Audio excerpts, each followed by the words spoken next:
Le courant fonctionnaliste prend son essor avec l'évolutionnisme.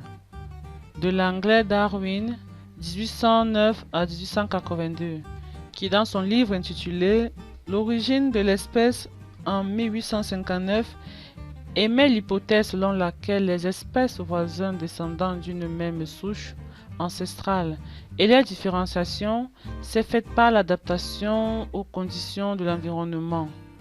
Seules les espèces utiles survivent par sélection naturelle et tendent à se conserver. L'homme lui-même est un descendant modifié des formes qui lui ont préexisté. Par conséquent, les facultés mentales des animaux sont à un degré inférieur de même nature que celles de l'homme. C'est par son intelligence que l'homme a pu assurer sa domination sur les autres espèces. Le développement du langage a entraîné le développement du cerveau humain. Le sens normal reste. De la nature des instincts sociaux, des influences qu'ont sur lui-même le blâme et l'approbation de ses semblables, la très grande évolution de ses facultés mentales. Grand 4, nous abordons la notion de réflexologie. La réflexologie est un système psychologique qui consiste et qui considère les faits comme des réactions aux stimuli externes ou internes. Il prétend expliquer le comportement humain et la vie mentale par des mécanismes réflexes conditionnés.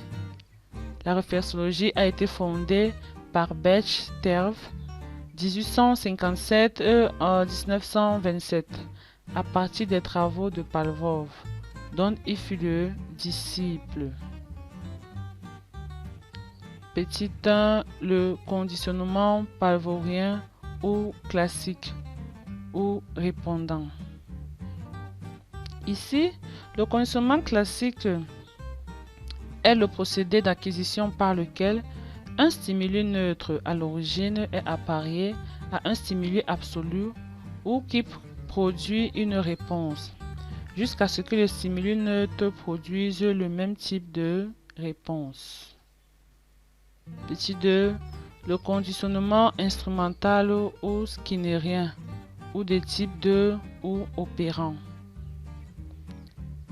Ici, d'autres auteurs ont mené des travaux sur le conditionnement à l'instar de Skinner. Ce dernier a procédé à un conditionnement instrumental. On parle du conditionnement instrumental pour désigner le type de conditionnement en se servant d'un instrument, notamment une boîte dite à problème. En somme, la réflexologie considère les faits psychologiques comme des réactions aux stimuli externes ou internes. Elle prétend aussi expliquer la totalité des comportements humains de la vie mentale par les mécanismes de réflexe conditionnés.